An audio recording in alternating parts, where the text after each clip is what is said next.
tarantula. Susan, a strange girl with deadly power in her lips and her pet spiders. Live, crawling, deadly, trained to kill for Susan. Don't make her mad, you may be sorry. And in a casket. Kiss of the tarantula. Had a kiss. Had a kiss. Had a kiss. All right, so we're back after Dream No Evil, and let's share some thoughts. Mike, this was your first time viewing it.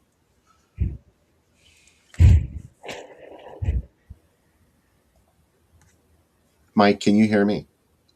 Yeah, but it's still playing the tarantula trailer. Oh.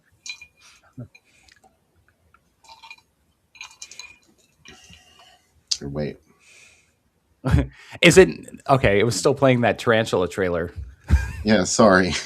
I don't know why that happens. All right, we are back. So this is your first time viewing the movie. Mm-hmm. What did you think? Give us the dish. You know, I don't know what I expected. I liked it a lot. I think what it was artier than I thought it would be, and it was far less exploitative than I thought it would be. Like, I think because it was coming from that director and stuff, I was like, oh, it must have some sort of like reason for existing. Probably the actress gets naked a lot, or maybe like there's a lot of blood or something. And then it seemed like it was actually just that they sat down and they wanted to make this drama about this, you know, lonely orphan who went crazy. And I guess you were right. It did kind of have Pearl vibes. And also, I read something on Letterboxd where somebody said it felt kind of like a distant cousin to Let's Scare Jessica to Death. And I can see that. Like a West Coast Let's Scare Jessica to Death. Also, he based it on his sister, too, because when he and his sister both grew up in orphanages, and they were separated, and she actually grew up in a Catholic organization and developed schizophrenia, and he always thought it came out of how much, you know, how it messed with her mind. So that was like kind of like John Hayes trying to make it work out through his films, and supposedly that's the reason why he filmed this twice. Once as a regular movie, and the second time as an adult film. Yeah, yeah, it's funny. It wasn't very. I when you guys were talking about like it being sort of like Don't Look in the Basement or something, and I was kind of just expecting it to be kind of a more of a trashy horror movie, and it's not. It's actually kind of like you said. It's like, but when you said it was based on real circumstances, I was like, okay, now how much of this, like, did his sister really kill all these people, or she didn't kill anybody? No, but I guess like she was just given to being lost in her own reality, and you could never tell when things were going to happen or not. Ah, gotcha. What kind of things happened? I don't know. I have to read the article and the interview and go a little deeper into it. Yeah. Well, how many people do we know that don't live in reality? Yeah, exactly. You have to explain to them sometimes that that's not the truth, and they get really angry at you. Yeah. You mean like when people tell you that like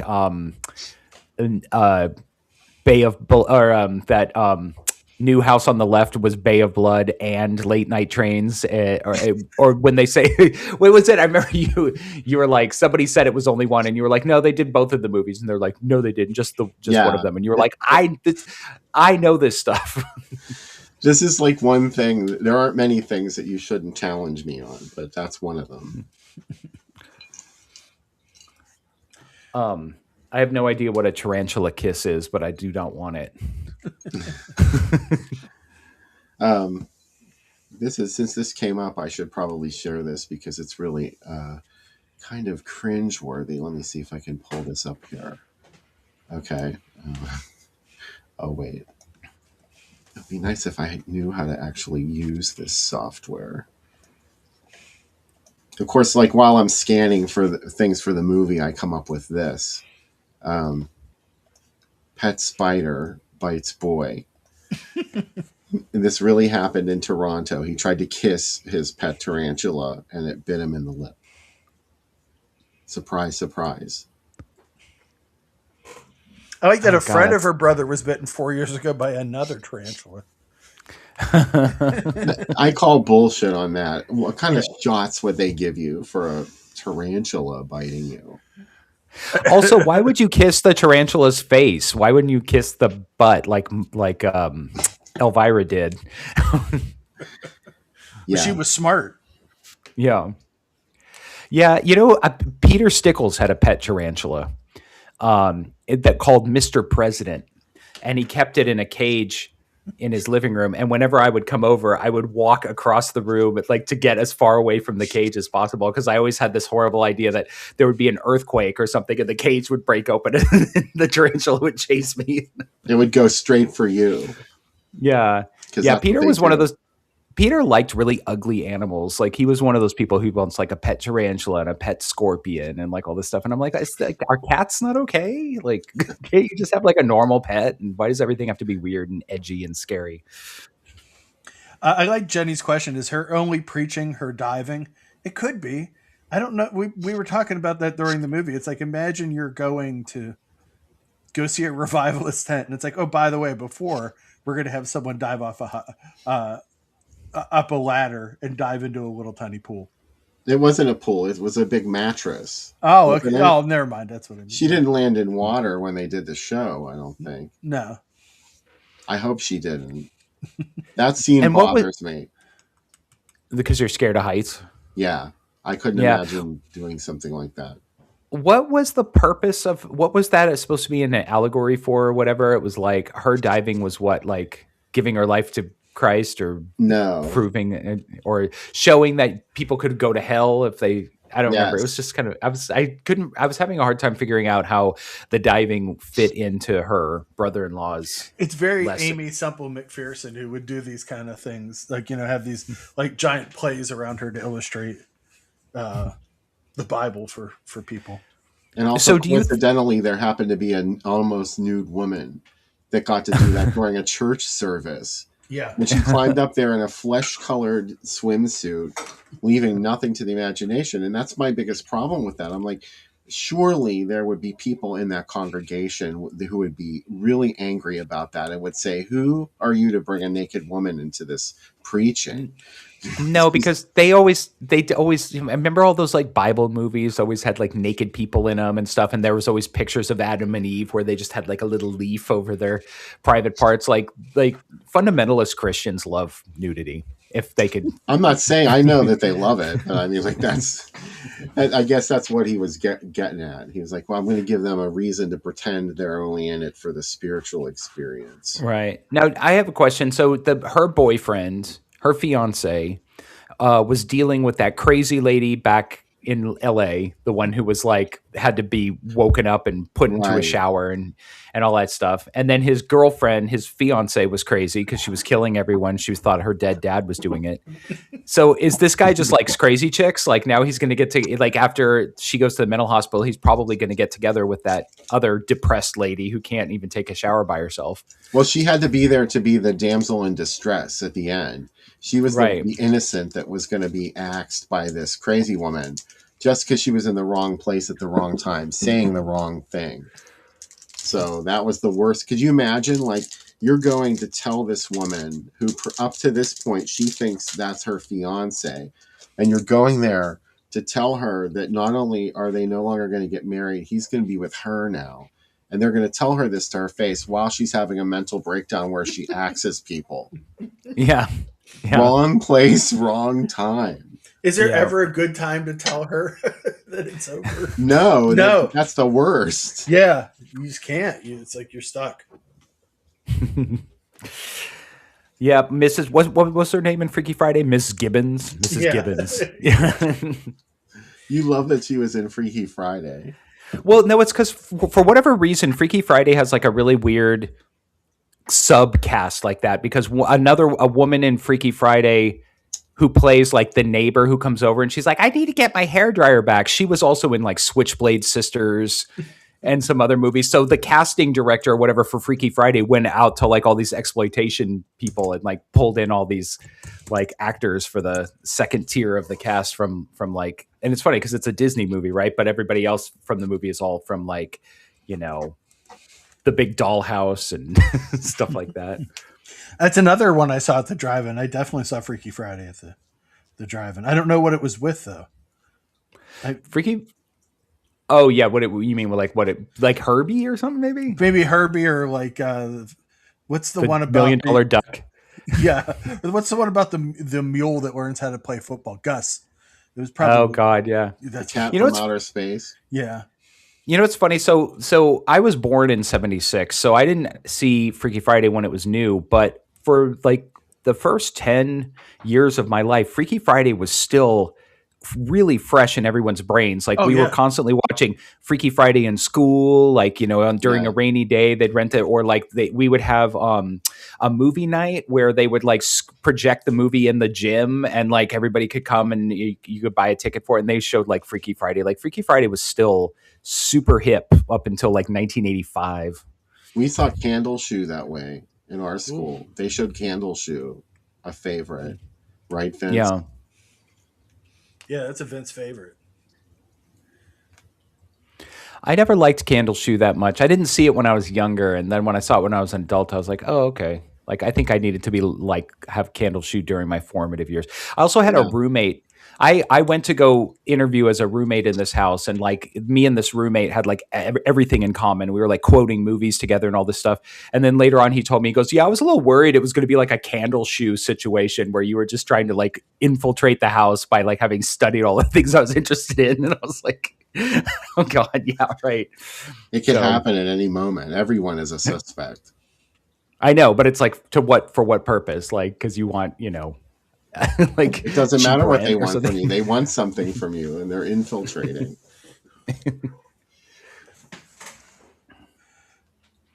Someone said I was taken to see Gus while my mom went to see The Island of Dr. Moreau. You were just dropped off at Gus, Alejandra. Your mother lost in that gamble. Yeah. She should have gone to see Gus with you. Yeah.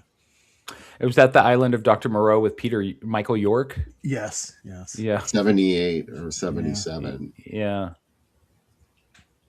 Yeah. Why was the duck bleeding? I guess that was just another one of her hallucinations. Tracy asked that. Yeah. I kind of like, I think that like Dream No Evil would benefit from a second watch. You know how there's movies like Rosemary's Baby or The Sixth Sense that once you know the secret and then you watch it again, you're like, oh yeah. Except that I feel like, because we talked about this, and this is like something like, is in that scene in the movie where her and her father and the Reverend were all seemingly interacting together. What was actually happening? Was she just acting out the part of her father and the Reverend's just like, sure, I'll go along with it. Like, whatever was really happening, it was enough to get him into the barn with her.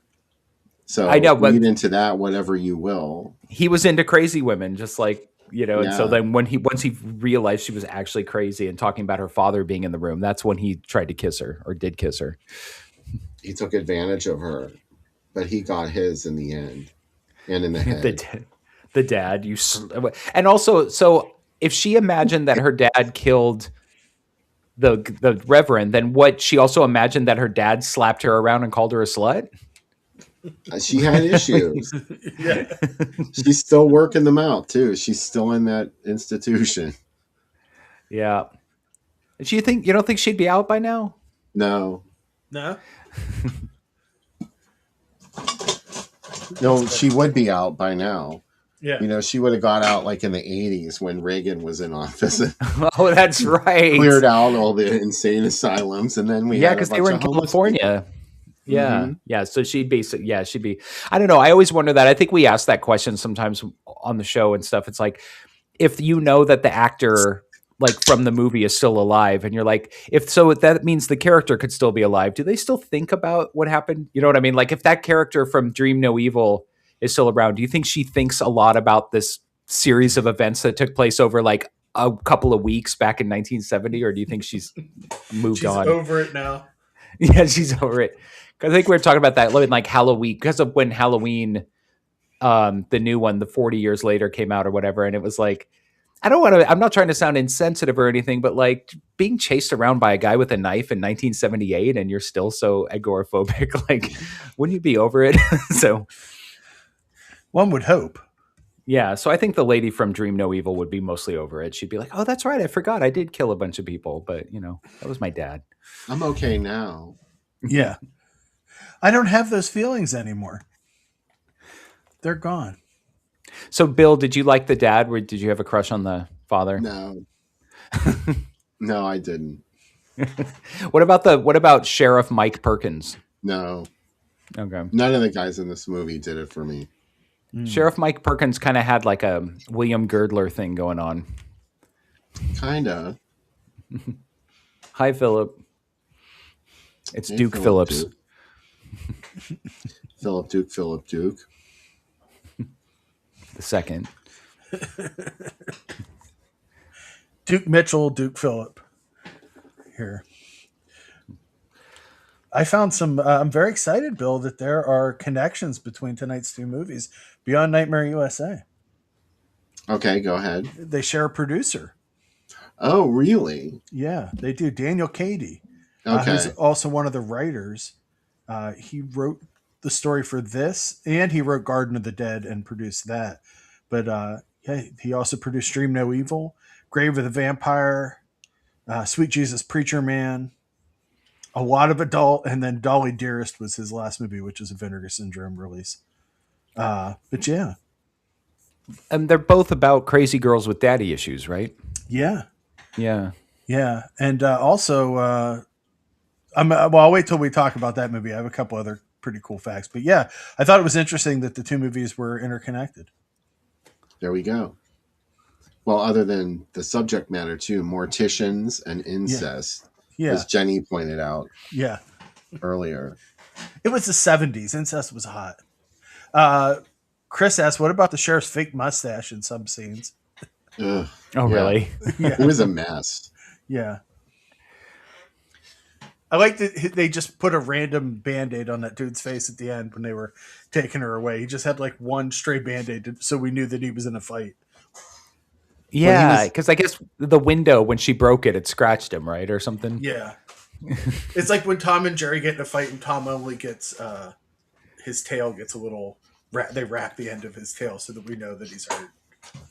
When I was a kid, I always hated, I hated because in the cartoons, whenever anybody had a Band-Aid, they'd always have an X. Yeah.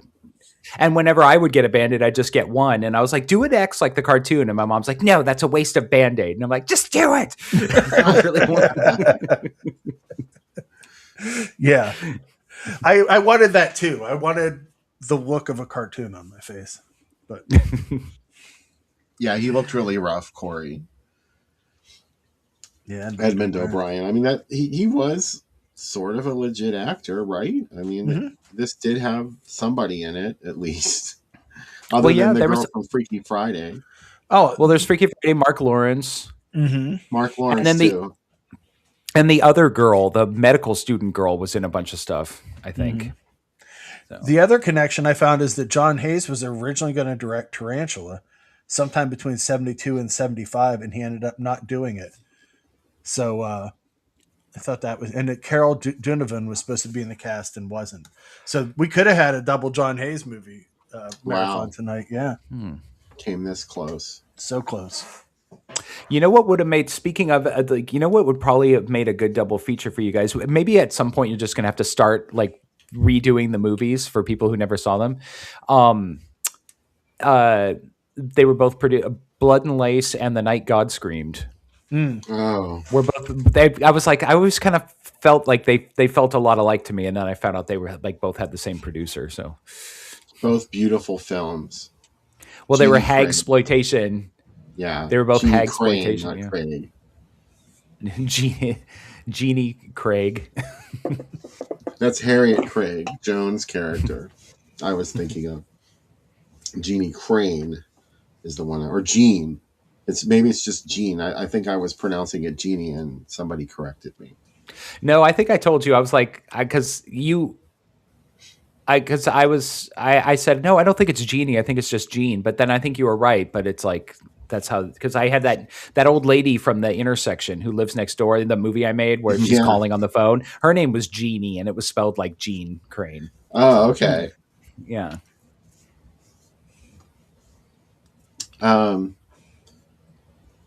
There was something else I wanted to say about Dream No Evil, and now it has just Well, slipped we right did through my we fingers. like the way that she dumped the body and she like picked up the body and threw it into the landfill, and it's like she's very strong.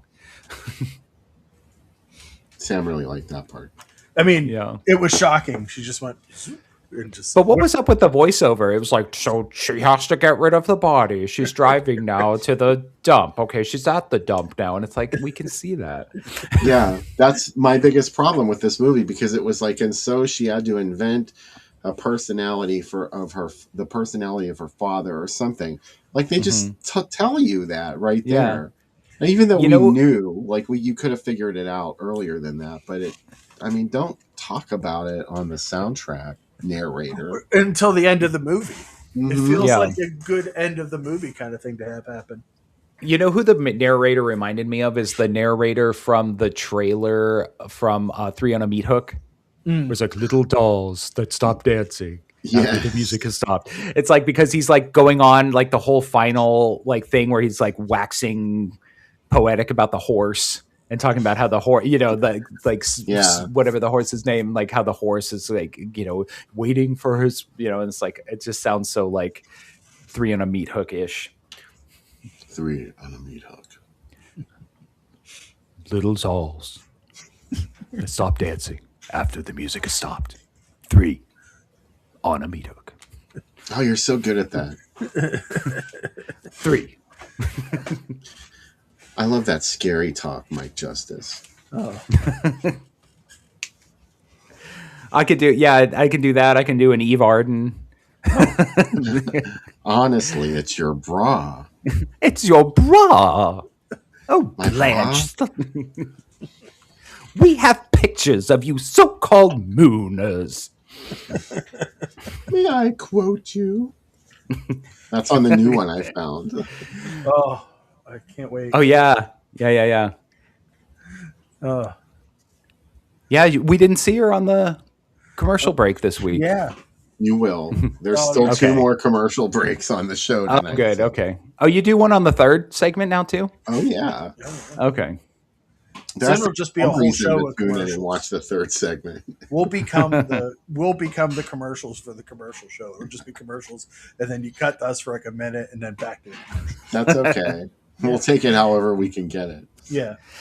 You know what I was thinking about, how it's like we have the luxury of really marinating in nostalgia more than other generations have, because I can just sit down on YouTube and just watch hours of 80s commercials, or like right now they're on YouTube every day. They're uploading episodes from Days of Our Lives from 1999.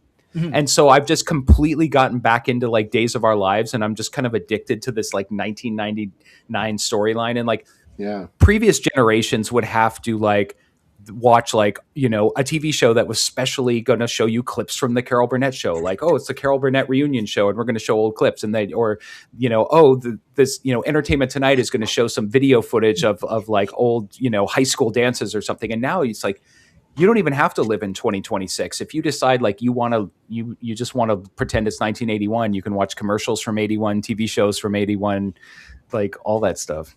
You could just have your entire house look like the inside of this house, never change, and just Yeah. keep it 1999 and just live it.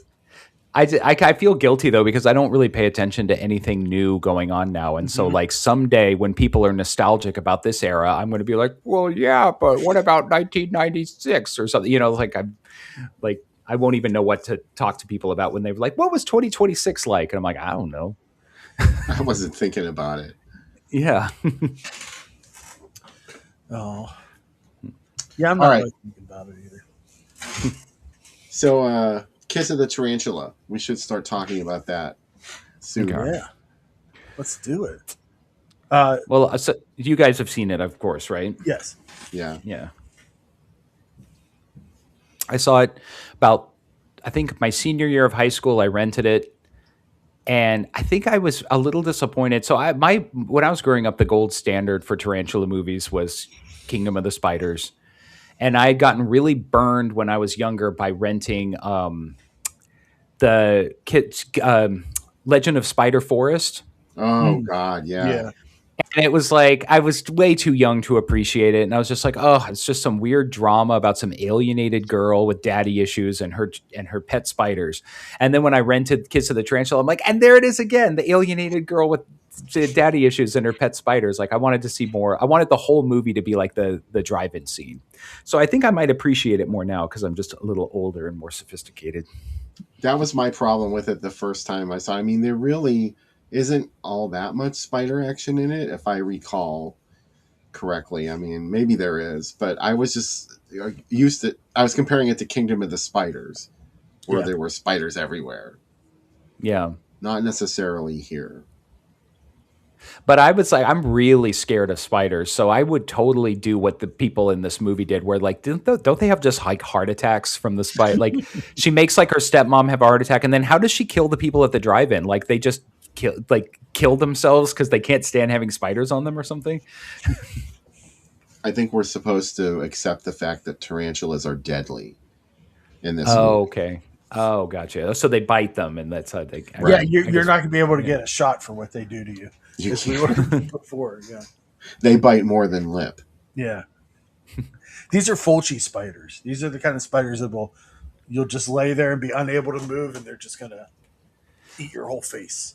I never understood that, but I think that it was supposed to be that he was paralyzed, right? Like when he fell off the ladder and landed, he like broke his neck, and that's how the spiders were able to take advantage of him. Yeah. Part of this was filmed at the Pickwick Drive-In in Burbank, California. Obviously, that's very exciting. Are you guys do one of you guys have a letterboxed list of movies with scenes that horror movies with scenes that take place at a drive-in? No, but that's a great idea. I really need to. Yeah, like Yeah, this why don't and you? Yeah. Dead of Night Yeah. or Death Dream. Yeah, Yeah. Ruby. Ruby. Get the pen. Drive-In Massacre. Natch. Right. Dead End Drive-In. The Being. Oh yeah. Oh man. New Year's Evil.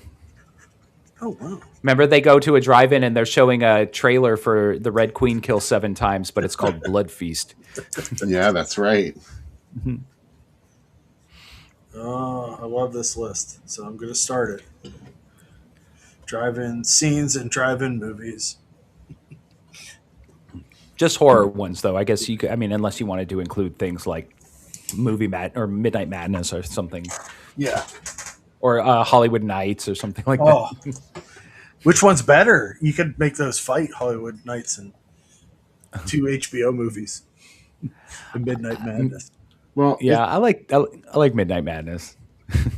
it's strange as you say it was filmed in Burbank. A scene was filmed there because most of it was filmed in Columbus, Georgia. Yeah. But that's what, according to the, IMDb can be wrong. We've learned that. Well, there could have been something shot in Burbank. Yeah. Wow. I would never think of this as being contemporaneous with the Holy Grail. Oh yeah.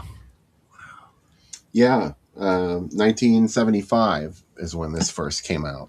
Yeah. Even though the TV guide says 1972, all of the newspaper listings say it was made in 72. It wasn't. I mean, it didn't come out in 75, in 72. No, it wasn't even filmed yet. So I don't know where they got 72. Back in the old days, they would have they would get all their information from like the All Movie Guide or something, and if there was a misprint or whatever, it would just start this telephone chain reaction where No IMDb to check. No, I just keep. Oh, I'm trying to figure out. I was trying to figure out what Yellow Thunder and Tiger Fist is, but I found it. It's from 74. Oh, where was that on the other page? Yeah, it was on. There was on the other side. There was a bunch of kung fu movies. Thunder Fist. Yeah, aka the Growling Tiger. Oh, that's a great double right there. You think? I love it. Yeah, I love House of Dark Shadows. I'm not gonna lie. Me too. You know, I was just reminded of the fact that there was a scene cut from it, and I swear I've seen it. It's David Collins pretends to hang himself, Hmm. and I feel like I saw that when they showed it on TV, but I couldn't have. So I must be confusing it with something else. Probably The Nanny. I think there's a scene like that in The Nanny.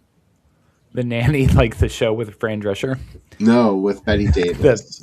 I was like, it was just funny. I was like, what the?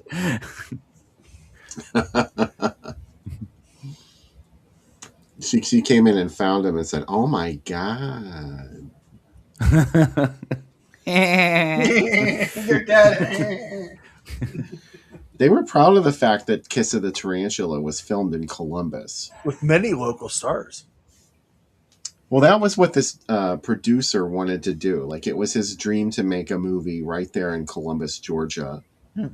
And his name was Kurt Drady. And I'll show you some pictures later.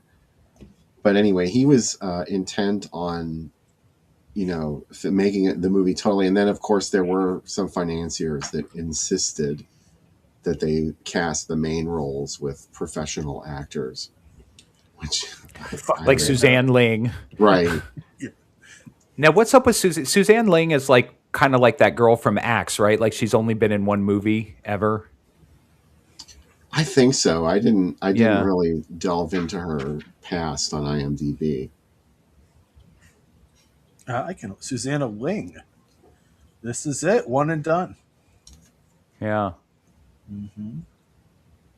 She's like it's like a club, it's like her, the girl from Malibu High, the girl from Axe, Rosalie Cole from The Child. Mm-hmm. Where are her roses? Where are her flowers? I want to increase the profile of Rosalie Cole. I want to get her at a screening of The Child, and she walks in there and the whole place goes to their feet and gives her a standing ovation. Do you think she still has that same flat voice that she had in The Child? Oh wait, no, she's not the one with the flat voice. Is The Child all like post dubbed? Yeah. Like it sounds like it's kind of like, yeah. Oh, here, I always like the poster. The Kiss of the Tarantula poster is really cool. It is. It's a beautiful thing. I think I might have one. Kurt Drady. There he is. Nice pants. Yeah. Love the pants. And see how in the poster they show like the car covered in tarantulas. Like that's what I'm just like when I saw it, I was still young enough that I was just like, well, it was in the poster. They want to assure you that you are going to see action in this film. Right. He isn't an actor. He's a showman. Here's something that you have to do while you're watching the movie tonight, audience. In the scene where Susan pushes Uncle Walter down the stairs and he shouts her name, you should count the number of times Susan is shouted in that scene. Is it like Carol Ann and Poltergeist 3? Yeah.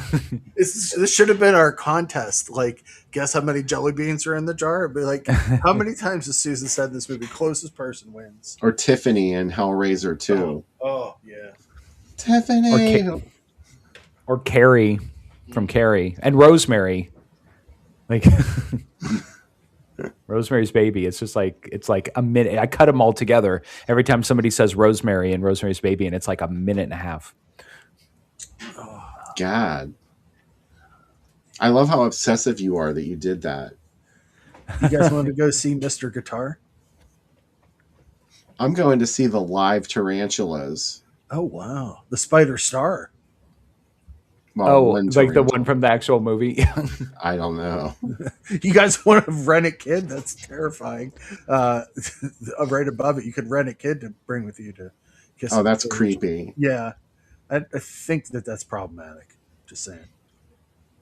Well, no, buying a kid would be problematic, but renting one's okay. Oh, okay. Are you allowed to?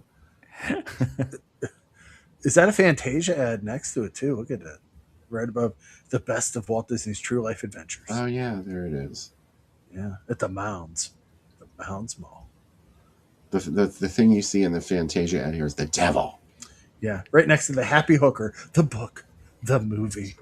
The only authorized movie from the book that sold over 8 million copies, except No Substitutes.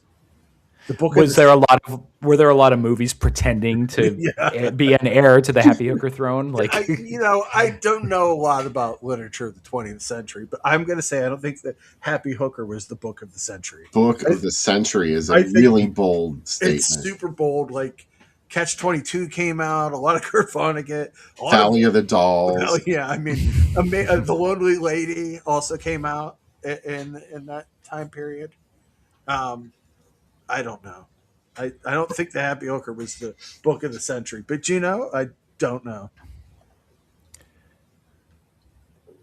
the naked They were countess. talking about her lips again. Her lips and her spiders are the things you'll remember. Yeah. She'd do anything to please the Count, no matter how bizarre. How bizarre. What is the naked countess?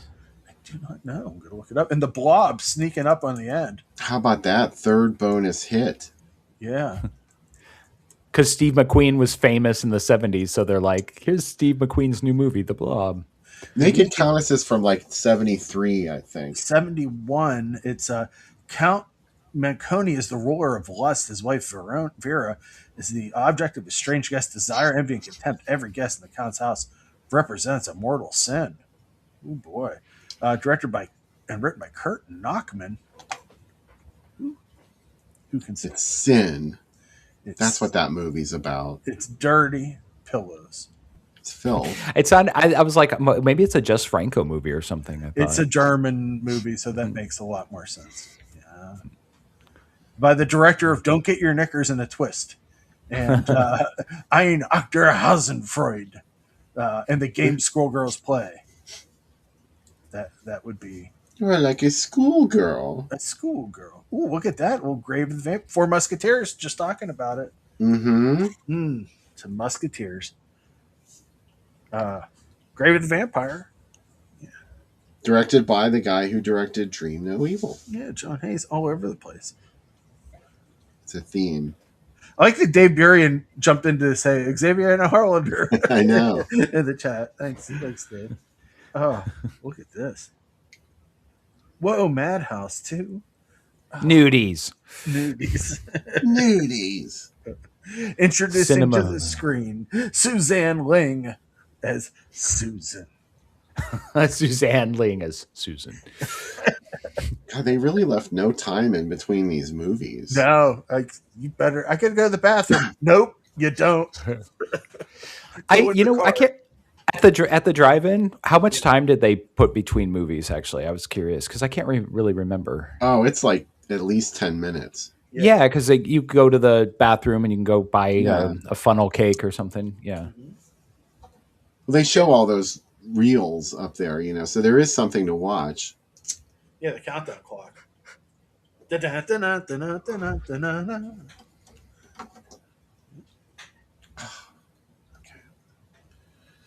Oh, we started over again. The power with her lips and her pet spiders. There's lots. Yeah, what do they? Is she? I don't remember her as being like a particularly sexy character. No, she's a child, isn't she? Yeah, she's supposed to be like she's like 15 or something, right? Yeah.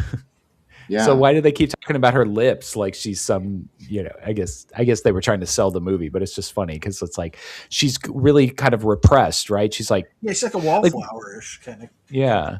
Yeah. Look at this. Was this after Carrie? No, it was before Carrie. Well, so this isn't like Jennifer, right? Like this is probably maybe influenced more by the success of Willard. Yes, it's very Willard. Yeah. They even mentioned Willard in some of the taglines in the ads. Okay. Because they were like, every movie that came out after Carrie that was about a girl was obviously influenced by Carrie, but this is pre-Carrie. Right here at the top. Willard had his rats. Reagan had her demon. Now meet Susan. Wait a minute. Reagan had her demon. We had to talk about that one, too. It's like she had the demon as a pet or something. If you bring I was possessed by a demon, but it's okay. He's gone. He's gone. Can you guys bring a drawing of a tarantula? It's a spider. You did now, on an 8x10 sheet of paper. You could win an 8-track tape player. Yeah. Courtesy of the pawn shop. Right. So it's like somebody had to sell their 8-track to like pay rent, and they're gonna like give it away. Mhm. Yeah. Like, sorry, we're going to give it away at the drive-in. Yeah. No obligation, nothing to buy. Over $500 in cash and prize awards. This drive-in figured it out because they got the Boulevard Pawn Shop and WYNG to pay for all this. This was an event. Yeah. All over Kiss of the Tarantula. Yeah. Oh, There's something obviously double driving. later. Yeah. Ah, Ruby. Don't take your love to town.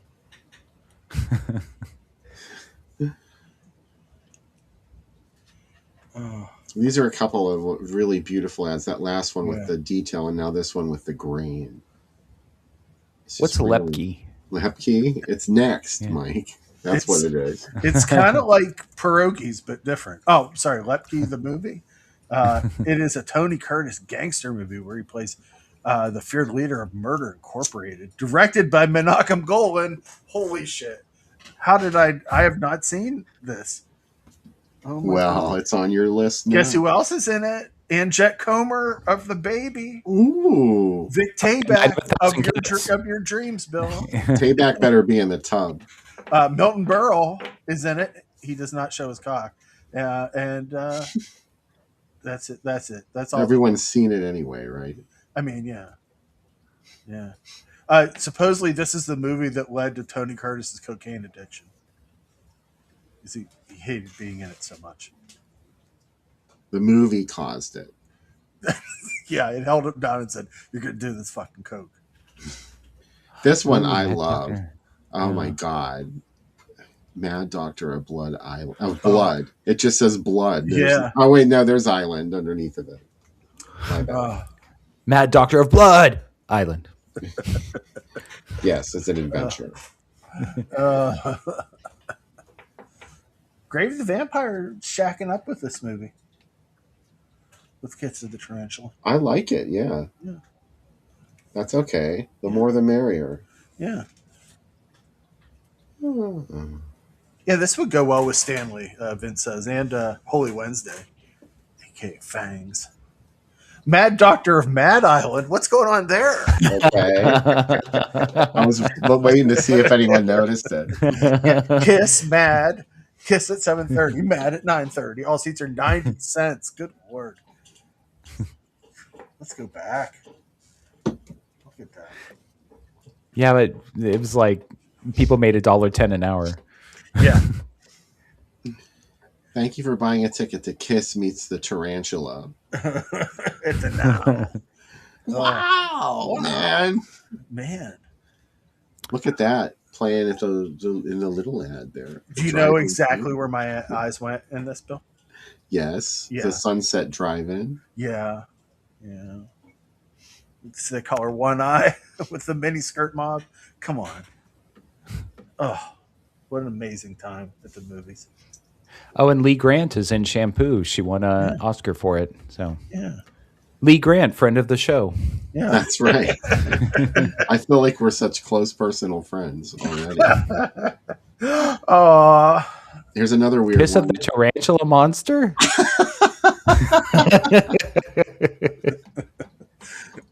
Little Easter eggs I have for you guys. Hey, I know this is PG, but we're trying to think of the kids. Right. Your kids are going to shit your pants. The Grizzly's too much for them. Don't your kids want to see gut crunching, man eating monster? That's a greasy, grimy gopher guts right there. Mutilated monkey meat. Yeah. Yeah. Come on, Peach.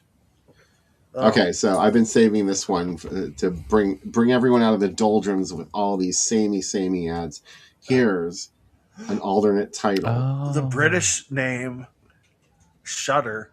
Shudder. Yeah. Imagine 100 hairy legs crawling all over you. Then Shudder.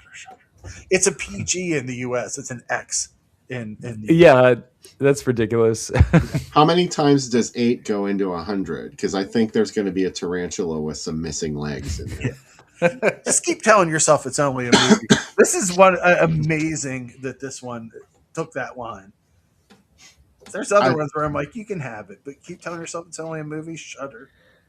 I'm pretty sure that it doesn't matter if a spider loses the legs because they can grow them back, right? I think so. Yeah. They can either grow them back or they can just live without them. Yeah, they have 7 others. Jenny asked, why is she a cyborg?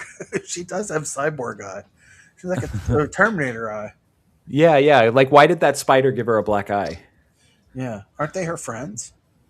Right. Well, this isn't her. This is a victim. Oh, I guess. someone else. Oh, this is like one of the mean people at the drive-in or whatever. Yeah.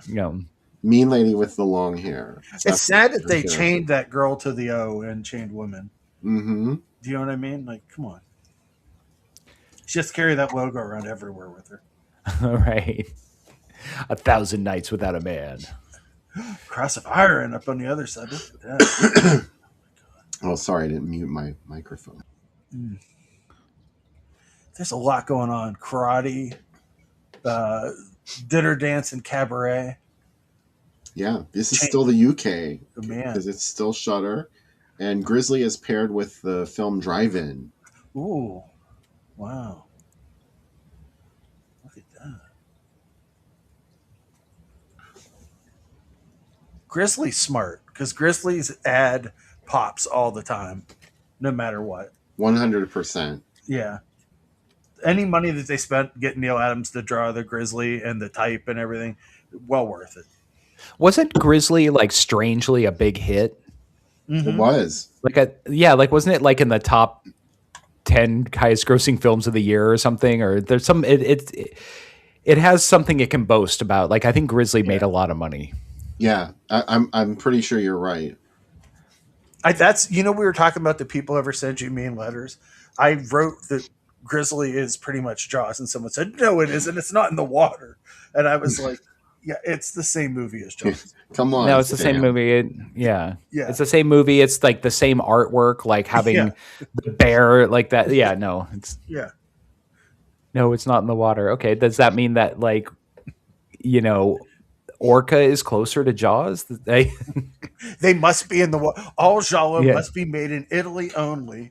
All shark movies must be in the water. Right. So Flipper is more of a shark movie than. Oh, the little girl lives down the lane. Yeah, some alternate ad artwork for that. Yeah. That's not the American campaign. It was different in Europe. How about Leo Sayer getting a little ad here? You make me feel like dancing. Ranch night at the Post House. But there's the TV movie Helter Skelter playing theatrically overseas. Yeah. An Abduction. Mm-hmm. A Patty Hearst movie. Oh, speaking of hot chocolate, there they are in concert. God. Yeah. We were talking about them briefly. Wow. Oh, what a surprise. Mike, I thought you would be more excited about that Jodie Foster artwork for Little Girl. Isn't that one of your favorite movies? Yes. Yeah, no, I am. I'm just speechless. I've seen that artwork though before, but never as an actual ad. I saw it. It was like on the soundtrack album or something. Yeah.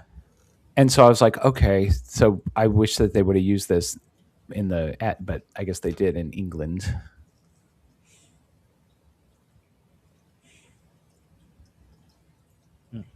I think this has been a great idea that you had to start posting like the whole page.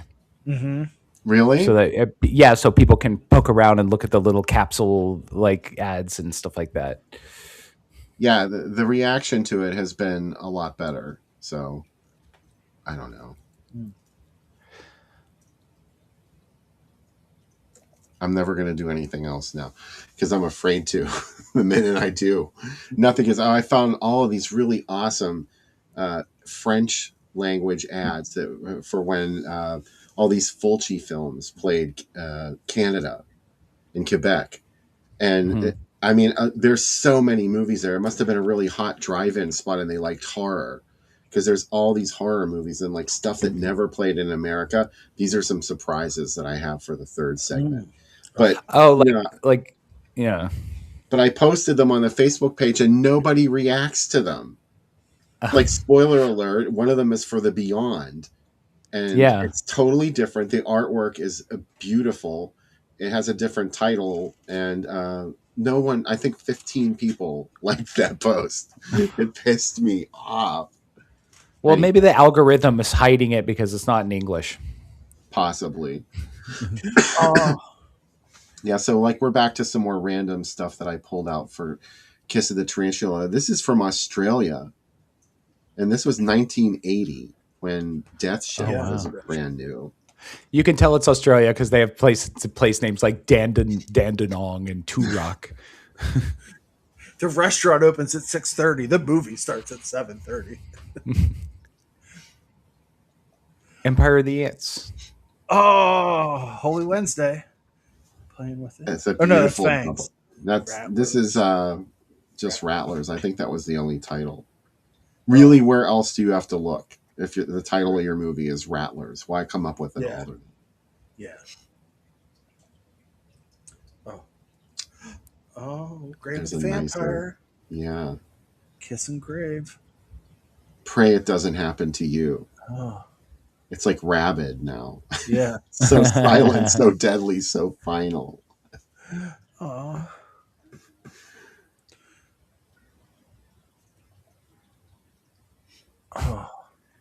Oh. What a night. Wait, so they're not even showing Play Misty for Me, but they're using the picture from it. Yes. Yeah. That's all you get. Yeah. With that fucking sword she's carrying. Misty for me. Oh. Yeah, what is that, like a bayonet or something? Oh. These two movies really belong together. Frogs Yeah. and Kiss of the Tarantula. Oh.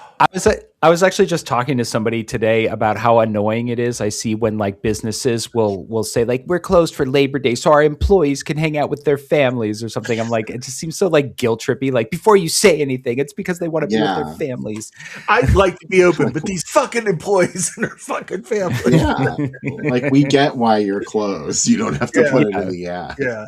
Also, we probably are doing stuff with our families on Christmas Eve too, so we might not want to come to the. We're going to celebrate the Savior's birthday, okay? We're closed. I think when people do that, that's like the ultimate guilt trip. To celebrate this very important religious holiday, we'll be closed. Had a kiss lately? Well, no. But... Peter Proud kissed me. Yeah. Only after he was reincarnated, though.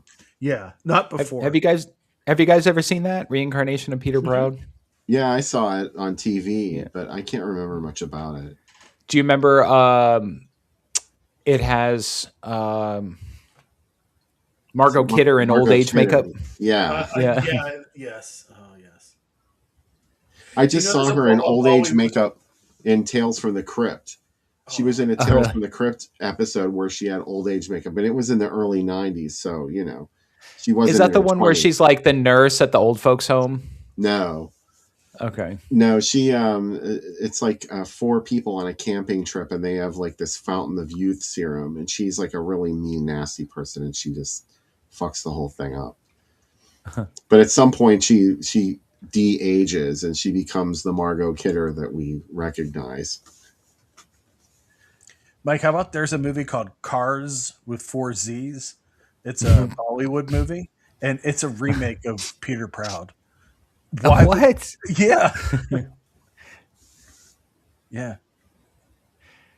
Susanna Ling is Susan, and then don't say it. Frogs. I'd go to the Captain Kidd to see that. I think that's the one I'd go to. I would never leave the Captain Kidd. They had an actual like pirate ship marquee and everything. God. Where is that? Or where was that? Oh, bug. I forget where that is. I'm looking for it now. Oh, it's something called the Journal Herald. So I hate when the newspapers are named so generically. Yeah, Bug. Oh my God! Enjoy X-rated fun with Kiss of the. These are both PG movies. Yeah. Well, at midnight, New Daisy. Oh, maybe just at that one. Bill, how much do Yeah. you like that new Daisy logo with that Oh D? yeah, I That's might super steal that playful. logo. Yeah, yeah. This whole ad's amazing with the light, the stars going around it. This is a Bill ad right here.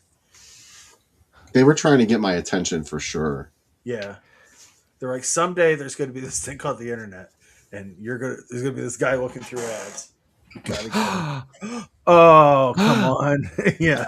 Oh my God. Wow. 2 insane double features. House of Psychotic Women. House of Psychotic Women was playing into the early 80s. I was kind of shocked. It's crazy, isn't it? Yeah, it was like on a double feature with Nurse Sherry, and then it was like playing. Yeah.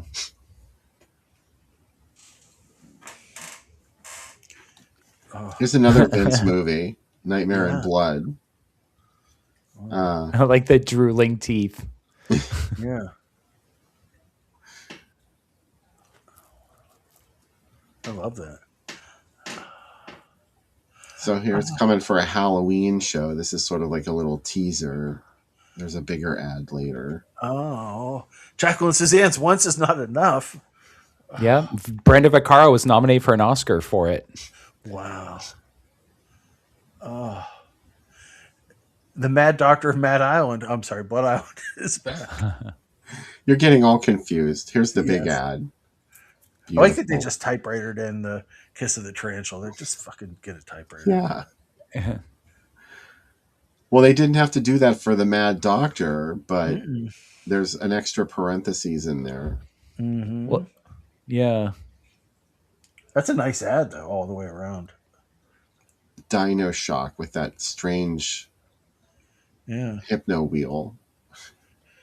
Do you like how they weren't afraid to put Mickey Mouse in? They're like, no one will sue us for this. And, and it's like old off-brand Mickey, too, right? Yeah. It's like, yeah. It's like Steamboat Willie. Mickey. Yeah, they're like, that one's public domain. Also, if you go back 1 second, Bill, that looks like the logo to the left looks like the logo before Argento movies, the Cinecata logo. That like that little logo. Titanus or whatever. Titanus, that's what I meant. Yeah. Yeah. Yeah.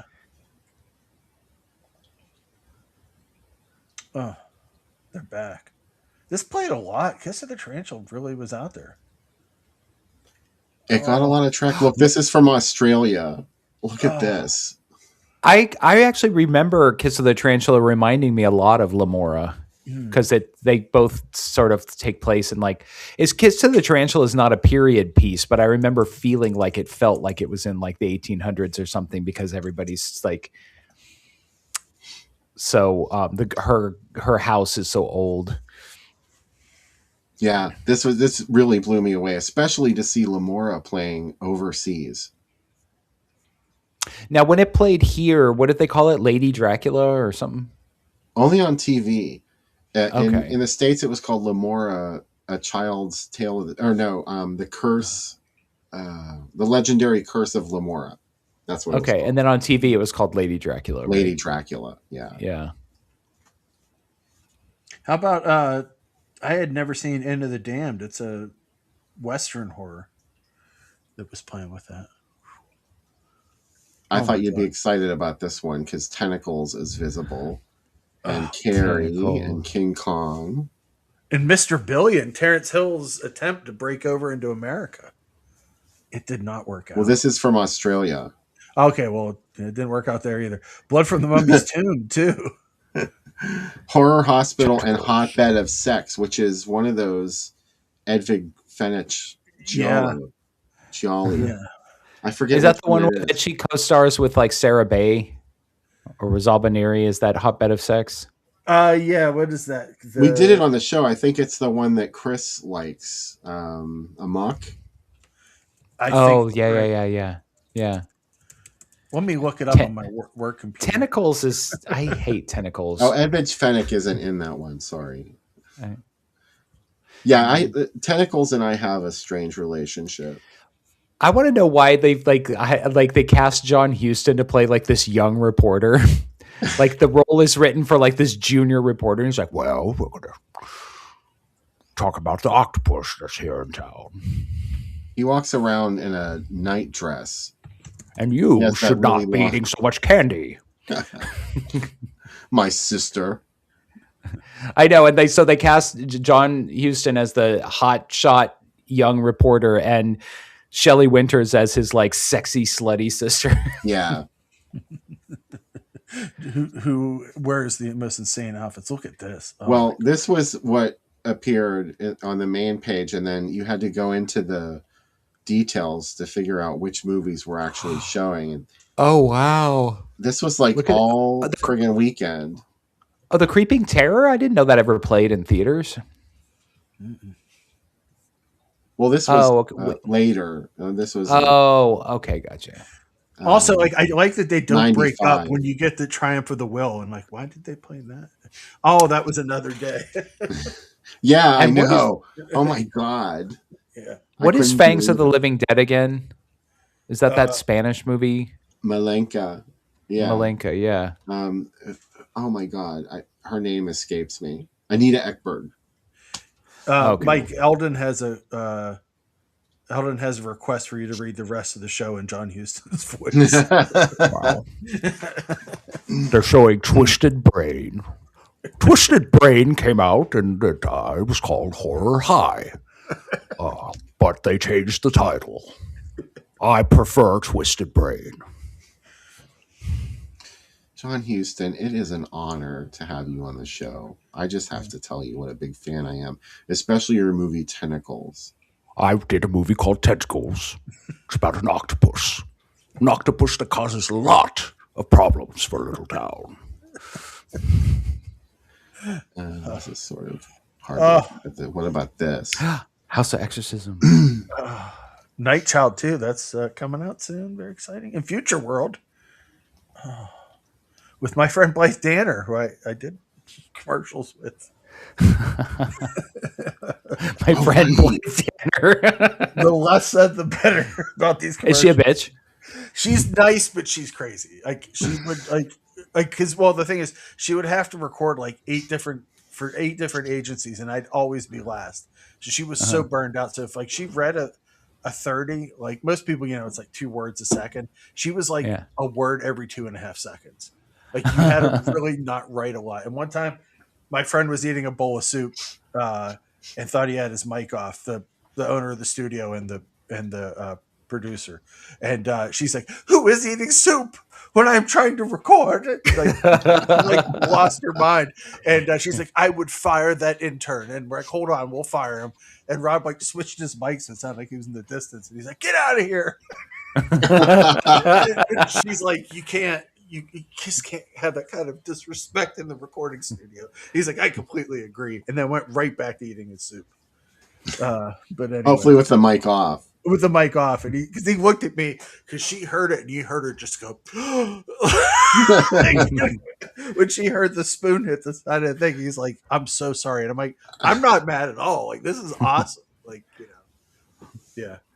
I would always like watch stuff she had been in because no one would ever talk to her about it. And I would be like, "Oh, I watched you in Saturday Night Live." I was like, "I hosted it." And I'm like, "I know.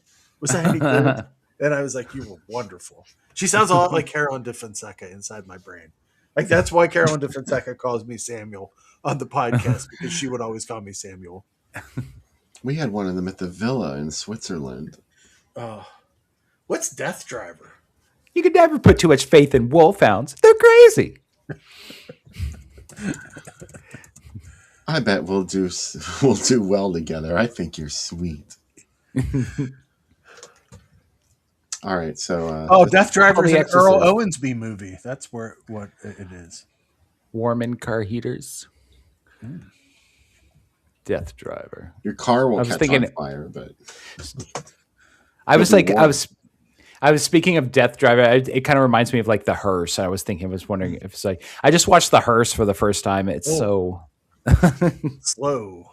It's slow, and she gets scared so many times. Like it's basically just about Trish Vanderveer going, getting startled. It's like she's constantly just getting startled throughout the whole movie. My favorite one was when she got into bed and he was in bed waiting for her. Like she didn't see him laying there when she got into bed. There's a on YouTube. There's a version of it hosted by Commander USA. Somebody uploaded an old Commander USA episode, and he even makes fun of it. That he's like, well, Trish is having a little problem, and here she is getting scared again. And then he'll come back from the break and go, in this scene, Trish gets scared because somebody rings the doorbell. All right, so let's do the commercial break, and then we'll be right back with some more chat before the movie. It'll be great.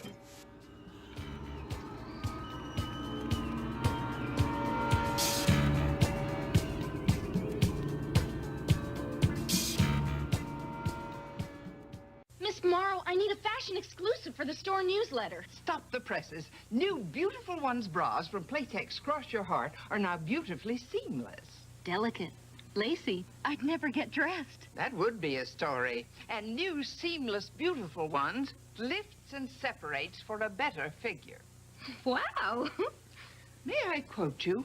New Seamless Beautiful Ones bras from Playtex Cross Your Heart. Special introductory price only $8.99. I am the master of metal and I bring you...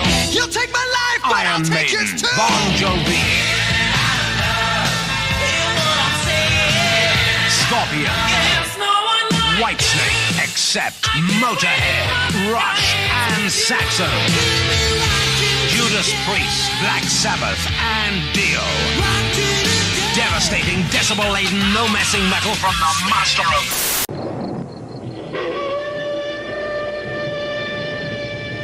Good evening.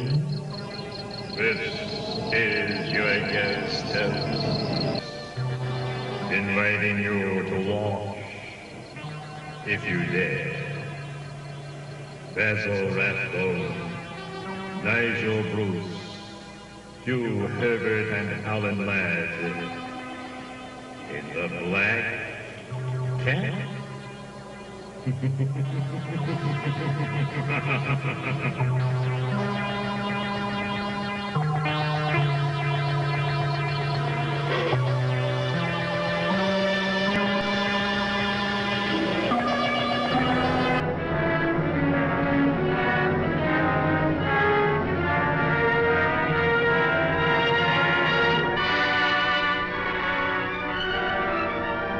Why don't you forget about her?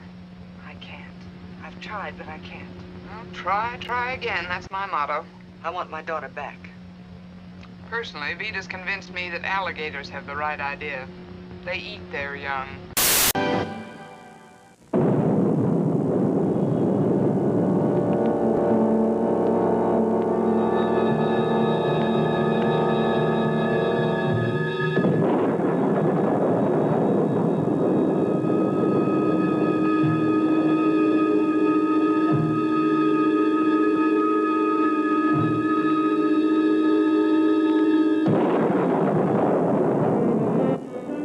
Welcome aboard for Fright Night's presentation. An acting family is on assignment to a lonely island. While filming a movie, they find strange, ghoulish creatures, and they learn too late that children shouldn't play with dead things.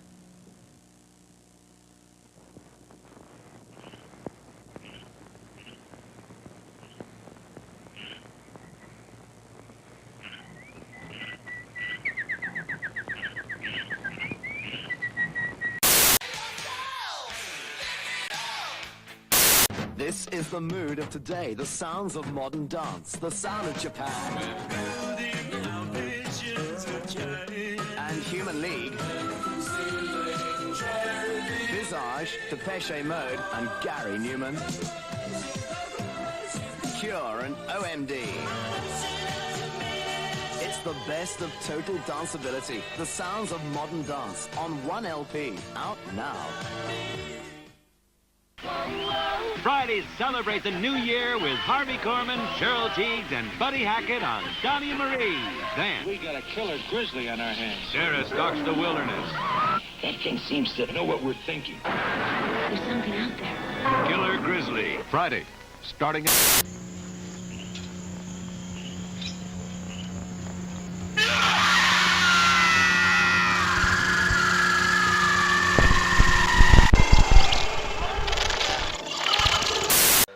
like you. Come on, guys. Yeah, I like sports. Are you one? How about them Steelers? All right. What could I do? I told him to hit the road. Which way did he go? I'll give him a ride. Can I come too? Join the fun on Livewire. Only 69 cents a minute. 976-2000.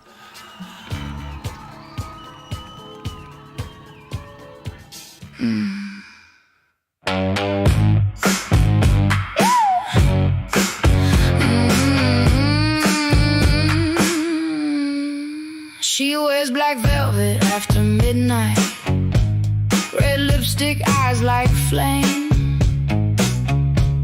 keeps 8 little secrets in a shoebox, and she whispers every enemy's name. She don't need a knife, she don't need a gun. She smiles when the bad boys come.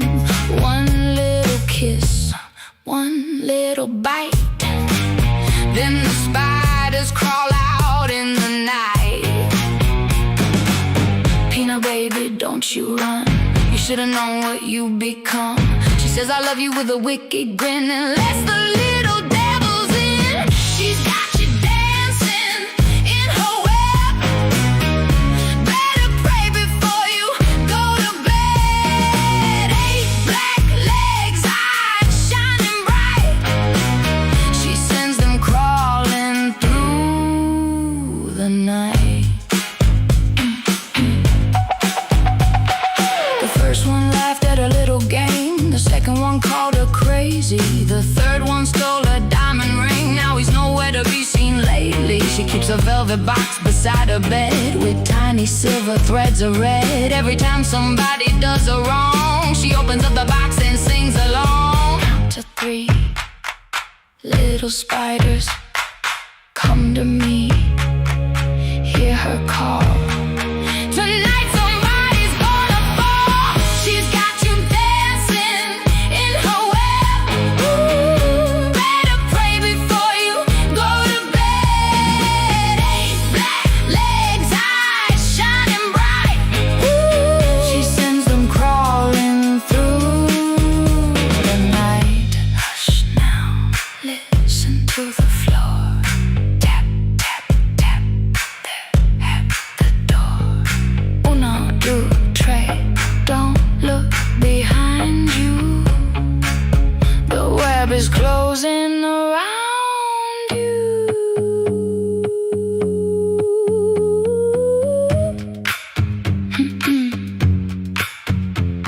You broke my heart, you stole my love. You thought I was harmless. Oh baby, that was your mistake. She's got you dancing in her web. Better pray before you go to bed. 8 black legs, eyes shining bright. Ooh, she sends them crawling through the night. Don't be scared, not too much.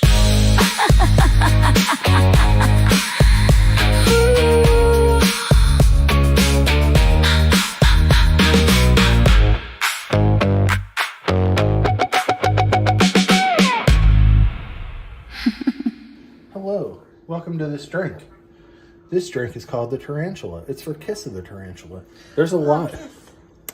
No, your shirt. Kiss of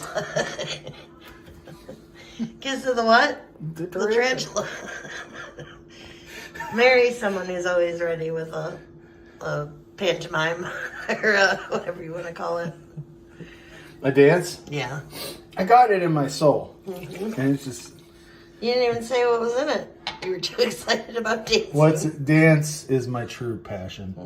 We got an ounce of vodka, ounce of gin, ounce of rum, ounce of triple sec, 2 ounces cranberry juice, 1 ounce grenadine. You put it all in a shaker. If you like a sweeter drink, you could probably take all these down to a half or 3/4 if you don't like a lot of alcohol. But you know what? What are you doing here? What are you doing here and what are you doing with me? And this is for the people that are like, diabetes? I heard of it. Right? I got it. I want to get type 2.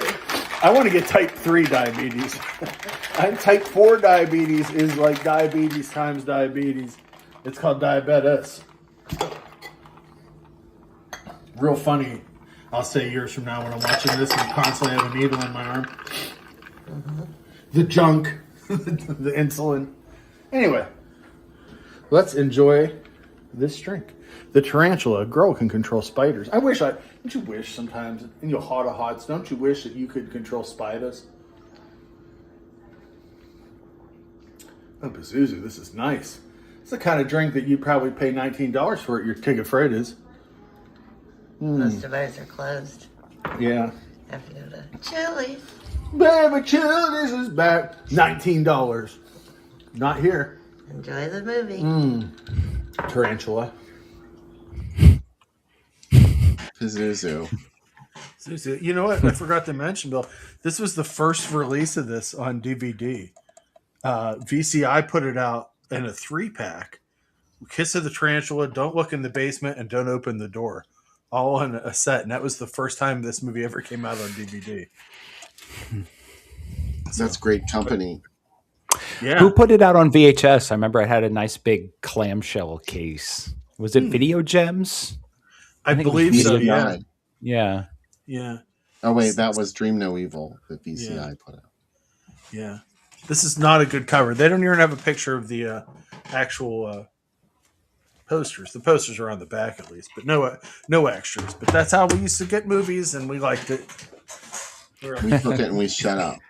Yeah, can't get any better than this, we said. And yeah. Now there's always something more to find, some missing piece of footage that was unearthed. Oh, we suddenly have that missing gore from Friday the 13th, part 2.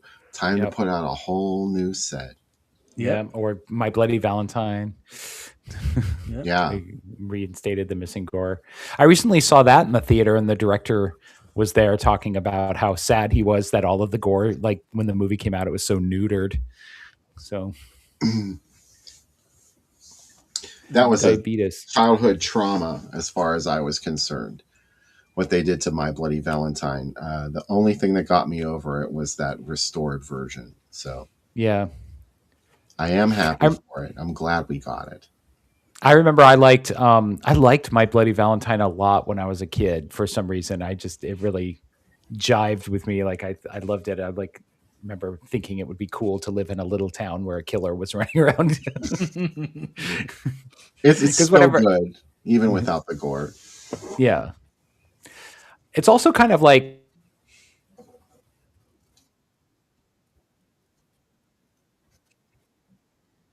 they were in America.